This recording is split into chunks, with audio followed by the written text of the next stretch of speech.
Hey everyone, it's LS, and a lot has happened since the last patch, but fear not, as this one does not have a lot going on inside of it. In fact, there's only really one thing that even matters in this patch, and we're going to jump right into that, as I felt like with 12.3, it was a foreshadowing of what would likely be to come, and that this is very sad that there's not a lot of changes, and all that we're left with is basically relying on these mini reworks with like Ahri, Renata, and Zeri and stuff to sort of like shake up the meta and whatnot, because evidently Riot's patches, well, I mean, let's just get into it. You'll see for yourselves.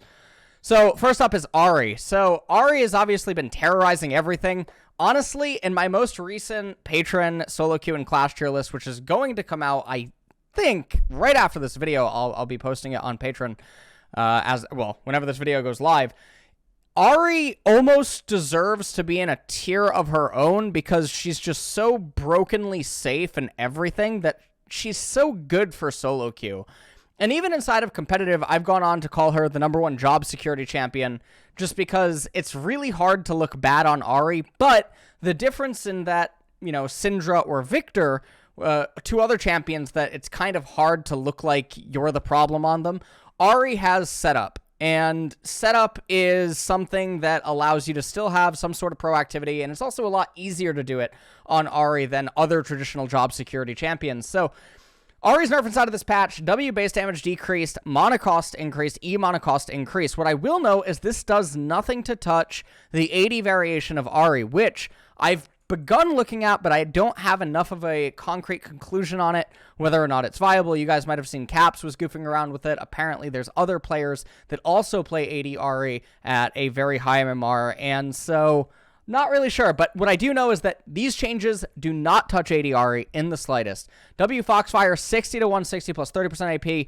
to 50 to 150 plus 30% AP. So it's losing some damage. Definitely not the end of the world. W isn't why Ahri is getting picked. Mana cost 25 to 30. Again, not going to cripple her. Cookie users are probably crying right now. Who knows?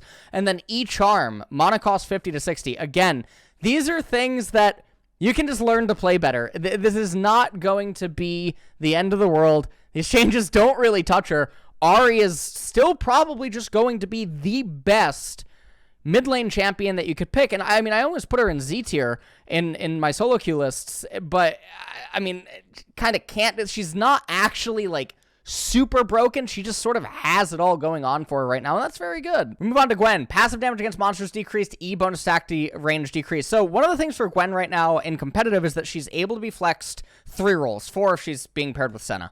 But the problem is inside of the jungle, she clears extremely quickly, and then Gwen does scale really well with some of the changes that ended up happening in Season 12. So, passive, 1,000 cuts, maximum damage against monsters, 10 plus 25% AP to 10 plus 15% AP, which means that early on, her clear isn't really getting tagged all that much, but as she begins to get items, it is going to slow her down. E, skip and slash, bonus attack range 100 to 50. This tags top lane Gwen much more than it tags jungle Gwen, but I mean, it's tagging everything. There's no way around it. Gwen is just getting smacked pretty hard. Is this going to mean that you can't pick Gwen anymore? No, not necessarily. But what it will mean is that Gwen does have to choose her matchups a lot better, because she's not going to be able to space from the same rages that she was before in certain matchups that were already relatively 50-50, or maybe even slightly Gwen favored, or Gwen's just slightly disadvantaged. So this is actually a pretty large nerf to her that is just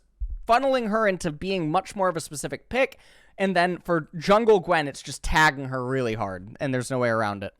Kennen, this is a very big change because I think it instantly just sort of incentivizes Kennen to immediately come back into competitive.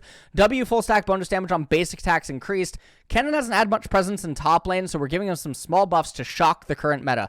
Electrical Surge, basic attack bonus magic damage at full stacks, 20 to 60 plus 60 to 100% of bonus AD plus 25% AP to 35 to 75, so just 15 flat, all ranks, plus 80 to 100% 120% bonus AD, plus 35% ability power. So for some reason, they just gave Kennen a massive steroid to his W that doesn't make any sense whatsoever. I don't understand it. And yeah, this just propels Kennen. So with other champions getting tagged up in top lane and other things happening, Kennen does immediately sort of come back onto your radar. And I mean, that is something that's nice. And I mean, not even just top Kennen, but also even mid lane Kennen is something that you do have to always consider coming back. So Kennen change is nice. Master Yi, this is a lot to get into. And what I will note is that I don't think anyone can really predict where this is going to go with Master Yi. Now, I do know that there is a solo lane Master Yi player. I think there's even a video that is made about him on YouTube somewhere. He gets high MMR with Master Yi on Korea, playing him in mid and top lane. And when I see these changes, I immediately think that Master Yi is likely slated to end up as a laner rather than as a jungler. But let's get into it. Alpha Strike, damage 25 to 165 plus 90% AD, reduced by 75% for subsequent hits on the same target, to 30 to 150 plus 60% AD, reduced by 75% for, subsequent targets. Bonus damage from critical strike, 60% plus bonus critical strike damage percent to 50% plus bonus critical strike percent. Many foes, many strikes. Each mark of Alpha Strike now applies on-hit effects, including his Wuju style. So this is really big because now it means that his Q is just smacking you with true damage, and that is very painful. But now also, his E is also suspended in terms of when he's Qing you, his E just gets frozen. It doesn't keep going on cooldown. It doesn't lose its duration, anything like that. And this is all really cool. It can also now be activated while he's queuing. Updated slow but steady. Alpha Strike's cooldown reduction upon attacks now scales with ability haste. That's really big. For example, if Master Yi has 100 ability haste, each on-hit reduces its cooldown by 0.5 seconds instead of 1. Okay. Update to take your time. Alpha Strike cast no longer counts against his Wuju style and Highlander, which is the thing that I just mentioned. Active duration similar to W Meditate. Update.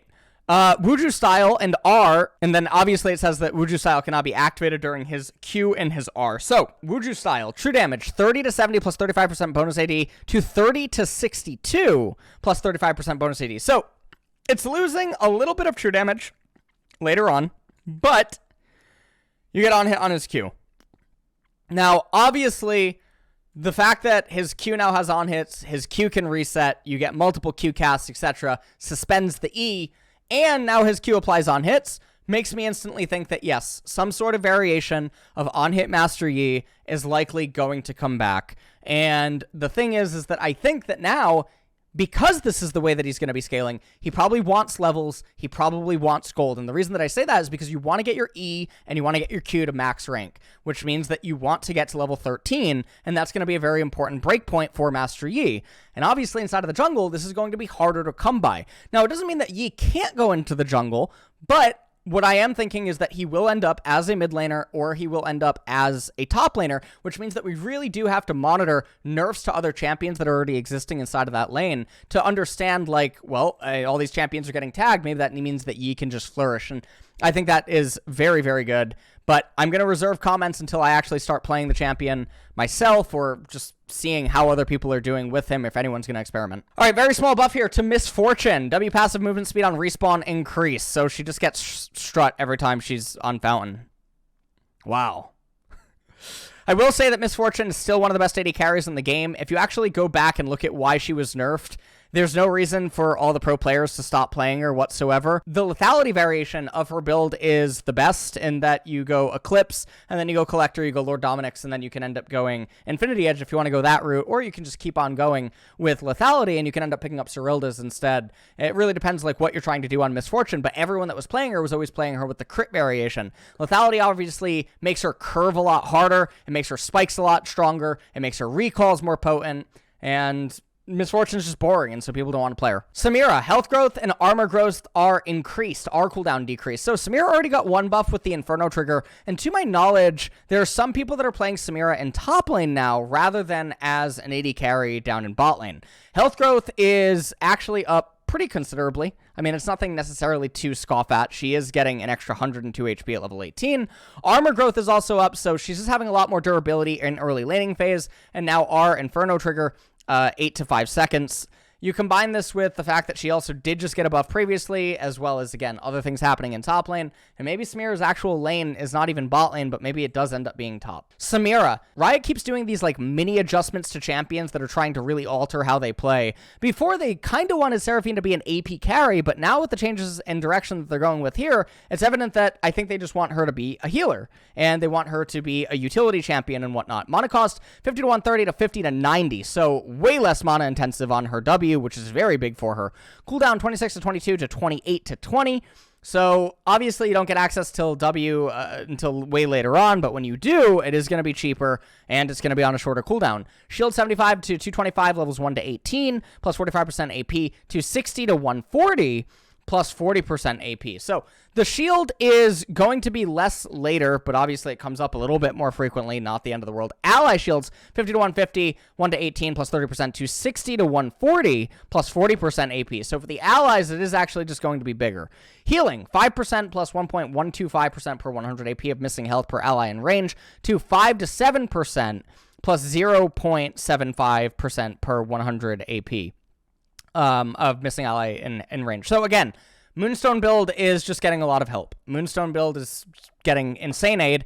E beat drop, cooldown 13 to 9 to 11 to 9. So even her E ends up getting a pretty big buff. Now, one of the things I will say about this is one of the bot lane combos, Lux Seraphine. Some people might remember we played those on stream in the scrims versus the Korean teams that we ended up doing last summer. Lux Seraphine, something like that. Seraphine's combos in bot lane. Seraphine has other combos in bot lane as Seraphine AP carry or AD carry Seraphine.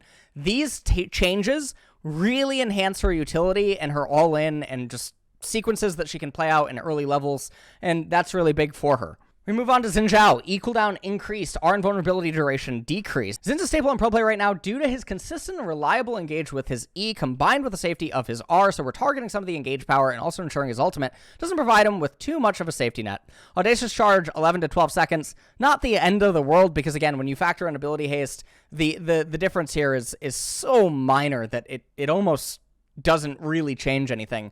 Our Crescent Guard and vulnerability damage, 5 seconds to 4 seconds. That one is a lot bigger, but I don't think this is going to prevent people from picking Xin Zhao because Xin has a lot of other things going for him that, you know, Riot are obviously not highlighting here. But Xin, I do think, is sort of starting to go into the Olaf route where people are picking Xin Zhao as an early game champion that has a lot of power innately, but then they're not pairing him with proper team composition. As a standalone champion, he's actually not strong enough to flourish individually. And so it's very akin to Olaf where you want to pair him with enchanters in order to maximize his power. All right, and now we move on to Hullbreaker, the worst item in competitive play, but one of the better items inside of solo queue. So there's this interesting conundrum right now where too many people are obviously, well, everyone's building it in competitive and they just shouldn't because it's, again, it's another one of those items that when you really go into it and you try to explain the context of what it's even granting you inside of the game, you really zone in on it. What'll end up happening is it'll end up looking like a lot of other items that actually pretty much fall flat if you just hyper zone in on what the item is granting to the champion buying it. So bonus armor and magic resist 20 to 60 levels 1 to 18 to 20 to 60 1 to 18 for melee, 10 to 30 for ranged. And obviously this is meant to target Gnar, it's meant to target Graves and things of that nature. So Siege and Super Minion bonus armor and magic resist 60 to 180 levels 1 to 18 to 60 to 180 level 1 to 18 for melee, and then obviously 30 to 90 for range. So they're just making it so that range top laners can't build it. And I think it's fine. It's already over-purchased. Pros building it. I just have no idea why pros are building it. Even in situations where you have melee champions and you're building it, you should not be building it. It reminds me of the Anathema's Chain type when it initially came out, or when everyone was building Abyssal Mask or something. Or when people actually transform Oblivion Orb into Morello, and people are not really honing in on what sort of transformation is it giving you inside of the game, and what's the context surrounding it. And if they had, this item would not be built in competitive. But solo queue, sure. I mean, knock yourself out. Obviously, Elise apparently is getting visual effects updates. That's really cool. I can't see it here on the notes that Riot have given me. And Mythic content overhaul preparation is going to be something else that is coming. Freylord Clash, as I mentioned, solo queue and Clash tier lists are going to be updated on Patreon. They were not obviously updated for 12.4 because of everything that was going on with me and Cloud9. I ended up having to just come right back to Korea. By the time I got into Korea, settled everything else, I just thought, you know, I'll just do 12.5 because also 12.5 should, you know, have should have had hopefully more to it, but we shall see. Personalization, ranked borders and divisions, and then obviously we have bug fixes. So that is pretty much it. Upcoming skins, they have all the B skins. Honestly, I saw some of them. I think that the new one is obviously adorable. Orbiana also shows us that Oriana's ball is actually controlling her, and the ball is actually the champion, and Oriana is just a construct, so that one's pretty cool. It's the first skin that gives us insight. But, yeah, I mean, maybe they'll be flashed on the screen here by Tuv, because I do know that they have been out for a while. They've been leaked and all the other stuff. Definitely very cute. Honestly, the Nunu and Willump one does look like Electabuzz or something, or whatever the evolution to Electabuzz is. I can't totally remember. But that is it for the patch. And again, Riot leaves us feeling lacking. I don't know. Honestly, this makes me depressed. All right. These patch notes are very, very sad. I am happy that we have Renata. I am happy that we have Zeri, but please just give me the next champion. If this is what patch notes are going to be, and I've been very vocal about this now several patches in a row. This was a complaint that I had last year.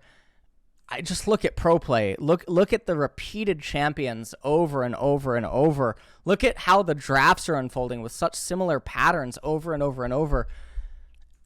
It's just not a good trajectory. I feel like the patterns are just all there. I don't know. I'm not really sure. I wish Riot would do stuff like they did before Worlds last year, and I wish they would do that with more frequency. I'm not sure, but that's it, guys. And I will see you guys streaming regularly soon. Yeah, because I'm back to just streaming full time, you know? All right. Bye-bye.